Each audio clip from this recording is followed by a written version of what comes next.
नमस्कार दोस्तों, स्वागत है आप सभी लोगों का डेली करंट अफेयर्स की क्लास में। मैं दीपक कुमार आप लोगों का स्वागत करता हूं। पिछले 10 से भी लगभग 20 दिन से मैं आप लोगों के सामने करंट अफेयर की क्लास नहीं ला पा रहा था, पर आपसे डेली क्लासेस रहेंगी आप लोगों के सामने। और पिछले 20 दिन का जितना भी करंट बना है, मैं आप लोगों के सामने 10-10 15-15 मिनट की वीडियोस बनाकर आपको 10-10 20-20 क्वेश्चन के साथ में आपके सामने पेश कर दूंगा। तो क्लास को शुरू करेंगे डेली करंट अफेयर क्लास में। क्लास को शुरू करेंगे बाबा श्याम का नाम लेकर, ठीक है। और क्लास का पहला क्वेश्चन क्या है आपका कि डिब्रूगढ़ को किस राज्य की राजधानी के रूप में विकसित किया जा रहा है। तो डिब्रूगढ़ को असम की राजधानी के रूप में विकसित किया जा रहा है। असम की सेकंड कैपिटल बनेगी। और असम की पहली कैपिटल का नाम क्या है, तो आप बताएंगे। असम की पहली कैपिटल का नाम है दिसपुर। नेक्स्ट क्वेश्चन है, श्री हरिकोटा से इसरो ने GSLV-15 रॉकेट के साथ में अपनी किस नंबर की उड़ान को प्रक्षेपित किया है? कौन से नंबर की उड़ान भरी है, तो आप बताएंगे। इसरो ने GSLV-15 रॉकेट के साथ में अपनी 100वीं उड़ान को पूरा किया है। नेक्स्ट है, किस देश के राष्ट्रपति ने ट्रांसजेंडर सैनिकों पर पेंटागन नीति को संशोधित करने का निर्देश देते हुए कार्यकारी आदेश पर हस्ताक्षर किए, जिसमें संभवतः भविष्य में उनकी सैन्य सेवा पर प्रतिबंध लग जाएगा? तो आंसर होगा आपका अमेरिका। अमेरिका के नवनिर्वाचित राष्ट्रपति क्या नाम है उनका? Donald Trump. Donald Trump America के 47th 47वें नंबर के राष्ट्रपति बने हैं। और जैसे ही इन्होंने राष्ट्रपति बने, तो राष्ट्रपति पद की शपथ लेने से पहले ही 21 जनवरी 2025 को इन्होंने शपथ ली है, ठीक है। और शपथ लेने से पहले इन्होंने एक घोषणा कर दी थी कि जो पेंटागन नीति है, जिसमें ट्रांसजेंडर्स को आर्म जो फोर्सेस होते हैं इनमें शामिल किया जाता है, तो ट्रांसजेंडर सैनिकों पर पेंटागन नीति को संशोधित करने का निर्देश देते हुए कार्यकारी आदेश पर हस्ताक्षर कर दिए हैं। और कहा है कि भविष्य में उनकी सैन्य सेवाओं पर क्या लग सकता है, प्रतिबंध लगाया जाएगा, ठीक है। तो ट्रांसजेंडर जो है, अमेरिका में ट्रांसजेंडर जो है वो आगे से क्या नहीं दे पाएंगे, किसी भी सैनिक सेवा का हिस्सा नहीं बन पाएंगे, ठीक है। और डोनाल्ड ट्रंप किस नंबर के राष्ट्रपति बने हैं, तो आप बताएंगे 47 नंबर के राष्ट्रपति बने हैं। अमेरिका में जो राष्ट्रपति बनता है उसका पोस्ट ऑफ ड्यूरेशन कितना रहता है, तो 4 साल रहता है। कितना रहता है? 4 साल। नेक्स्ट क्वेश्चन है, किस देश के सीनेट ने विधेयक पारित किया जो अभिव्यक्ति की स्वतंत्रता बाधित करता है? सीनेट यानी बांग्लादेश की संसद जो है उसको क्या बोलते हैं? सीनेट बोलते हैं। बांग्लादेश की संसद को सीनेट बोलते हैं। और बांग्लादेश की संसद ने विधेयक पारित करा है और लोगों की अभिव्यक्ति की स्वतंत्रता, फ्रीडम ऑफ एक्सप्रेशन अभिव्यक्ति की स्वतंत्रता संविधान के, भारतीय संविधान के किस आर्टिकल में आप देखते हैं, तो आप बताएंगे 19A में देखते हैं, जो कि हमारा एक मौलिक अधिकार भी है। नेक्स्ट क्वेश्चन है हमारा, रेल कर्मचारियों द्वारा उच्च पेंशन और अन्य लाभों की मांग को लेकर हड़ताल किए जाने के कारण रेलगाड़ियां रद्द कर दी गई हैं। तो किस देश ने ऐसा करा है, तो बताएंगे पाकिस्तान। पाकिस्तान के रेल कर्मचारियों ने अपनी पेंशन, अपनी सैलरी को बढ़ाने के लिए, कुछ लाभ और पाने के लिए क्या करा है, रेलगाड़ियां रद्द कर दी गई है, वहां पर हड़ताल कर दी गई है, ठीक है। नेक्स्ट क्वेश्चन है, किस देश के लोक लुभावन प्रधानमंत्री मिलोस वुसेविक ने अपने पद से इस्तीफा दे दिया है, तो आप बताएंगे सर्बिया के रहने वाले हैं। और सर्बिया के राष्ट्रपति सॉरी प्रधानमंत्री मिलोस वुसेविक ने अपने पद से क्या दे दिया, इस्तीफा दे दिया। नेक्स्ट है आपका, देश भर में मानव विज्ञान सर्वेक्षण यानी एएनएसआई ने एंथ्रोपोलॉजिकल सर्वे ऑफ इंडिया द्वारा ट्राइबल रिसर्च इंस्टीट्यूट जो है, ट्राइबल रिसर्च इंस्टीट्यूट ने पहली बार विमुक्त अर्ध खानाबदोश जनजातियों को व्यापक रूप से वर्गीकृत करने के बारे में सोचा है, तो 268। आंसर क्या हो जाएगा आपका? 268, ठीक है। हुआ क्या है, अ, आजादी से पहले कुछ ऐसी ट्राइब हुआ करती थी, अटैकर ट्राइब, जो अटैक किया करती थी, तो अंग्रेजों ने उनको विद्रोही ट्राइब के रूप में कैटेगरी में बांटा था। तो आजादी के बाद ऐसी ट्राइब्स को कैटेगराइजेशन करने और उनको उनके अधिकार दिलाने के लिए सरकार ऐसा कुछ कर नहीं पाई। तो पहली बार ऐसा काम हो रहा है कि 268 ट्राइब को कैटेगराइज किया जा रहा है, जिनको उनको एक्चुअल में एसटी शेड्यूल ट्राइब में उनको डाला जा सके, ठीक है। उनको अभी तक वो लाभ नहीं मिल पा रहा है एसटी का, जो उनको मिलना चाहिए। नेक्स्ट क्वेश्चन है, सुप्रीम कोर्ट ने कितने महानगरों में हाथ से मैला ढोने की प्रथा पर पूर्णतः रोक लगा दी है? पूर्णतः रोक लगा दी है हाथ से मैला ढोने पर। तो आप बताएंगे 4 ऐसे महानगर है जिन पर हाथ से मैला ढोने पर रोक लगा दी गई है। नेक्स्ट क्वेश्चन है, किस राज्य के उच्च न्यायालय ने राज्य सरकार को निर्देश दिया है कि पहले प्रत्येक जिले में लिव इन रिलेशनशिप को पंजीकृत करने के लिए एक प्राधिकरण स्थापित करा जाए, एक ट्रिब्यूनल बनाया जाए और फिर विचार करे जब तक कि सरकार ऐसे रिश्तों को नियंत्रित करने के लिए एक उचित कानून ना बना दे। तो ये सारा यानी लिव इन को लीगलाइज करने के लिए जो कानून बनाया जा रहा है, किस राज्य के अंदर बनाया जा रहा है, तो आप बताएंगे सर राजस्थान के अंदर लिव इन को परमानेंट करने के लिए क्या कानून बनाया जा रहा है।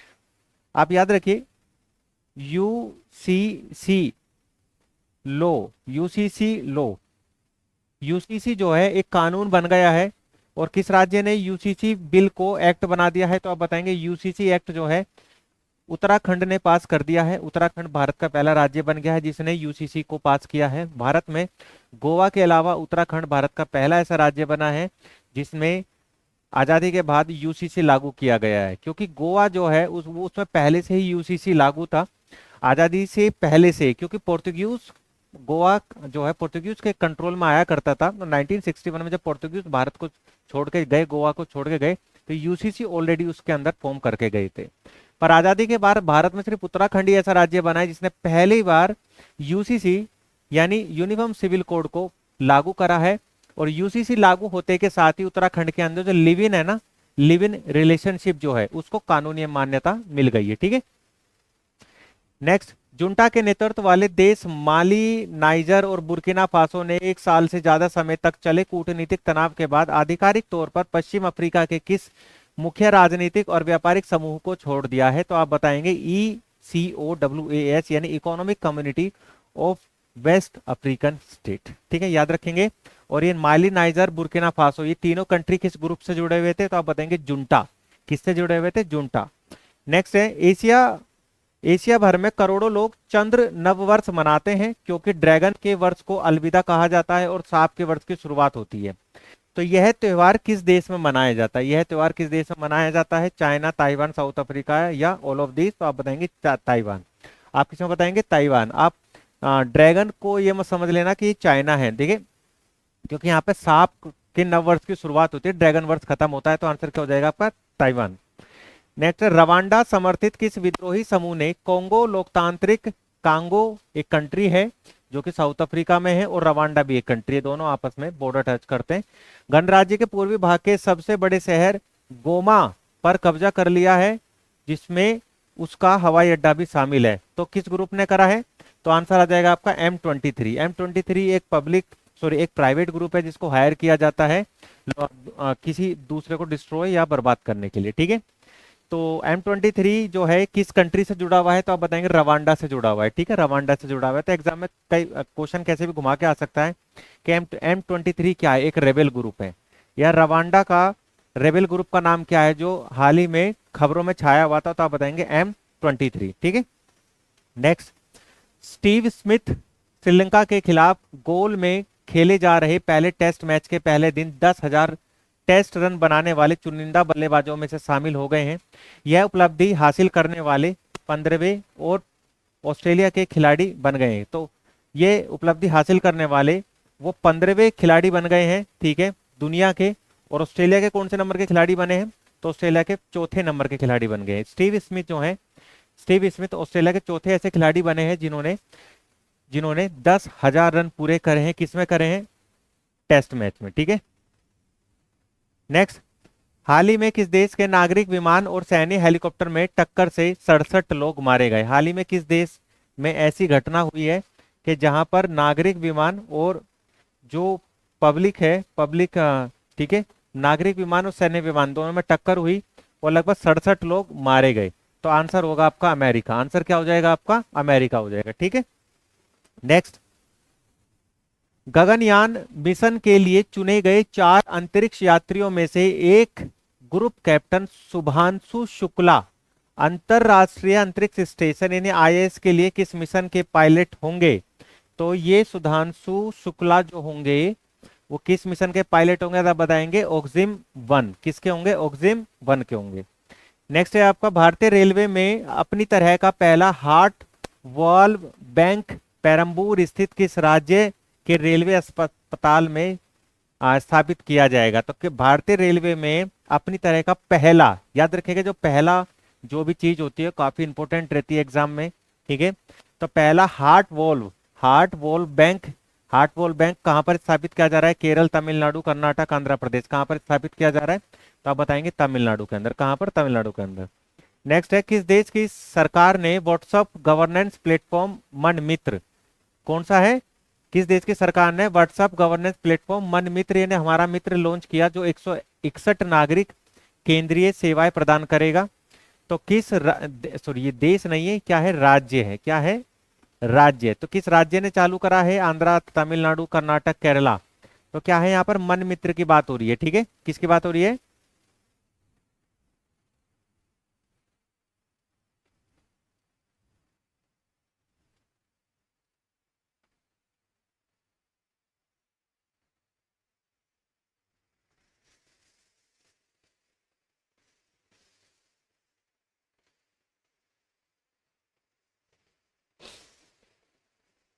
ठीक, आंसर क्या हो जाएगा इसमें आपका? मन मित्र जो चालू करा है वो आंध्र प्रदेश ने चालू करा है। किसने करा है मन मित्र ऐप? आंध्र प्रदेश ने। नेक्स्ट है आपका, भारत के मुख्य न्यायाधीश संजीव खन्ना की अध्यक्षता वाली सुप्रीम कोर्ट की एक विशेष पीठ ने राज्य उच्च न्यायालयों में तदर्थ न्यायाधीश, इसको इंग्लिश में क्या बोलते हैं? एड होक जज। क्या बोलते हैं? एड होक। एड होक जज।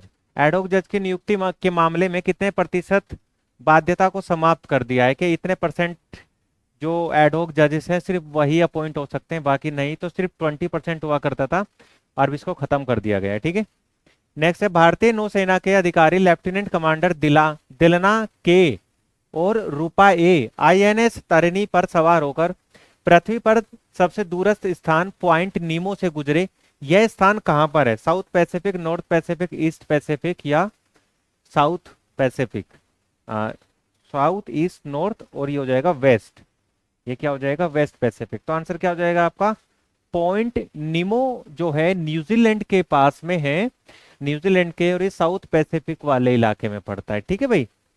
नेक्स्ट, वर्ष 2024 में 92.3 मिलियन यात्रियों के ऐतिहासिक रिकॉर्ड के साथ अंतर्राष्ट्रीय यात्रा के लिए किस देश के हवाई अड्डे को सबसे व्यस्त हवाई अड्डे के रूप में नॉमिनेट किया गया है? दुबई, सिंगापुर, इंदिरा गांधी हवाई अड्डा या हुआई हवाई अड्डा? तो आप बताएंगे दुबई हवाई अड्डे को वर्ष 2024 में 92.3 मिलियन यात्रियों के ऐतिहासिक रिकॉर्ड के साथ दुनिया का सबसे व्यस्त हवाई अड्डा नॉमिनेट किया गया है। ठीक है, तो ये थे आपके इस वीडियो के अंदर 20 करंट अफेयर के क्वेश्चन। नोट डाउन कीजिएगा और अब से डेली आप लोगों के सामने करंट अफेयर्स रहेंगे।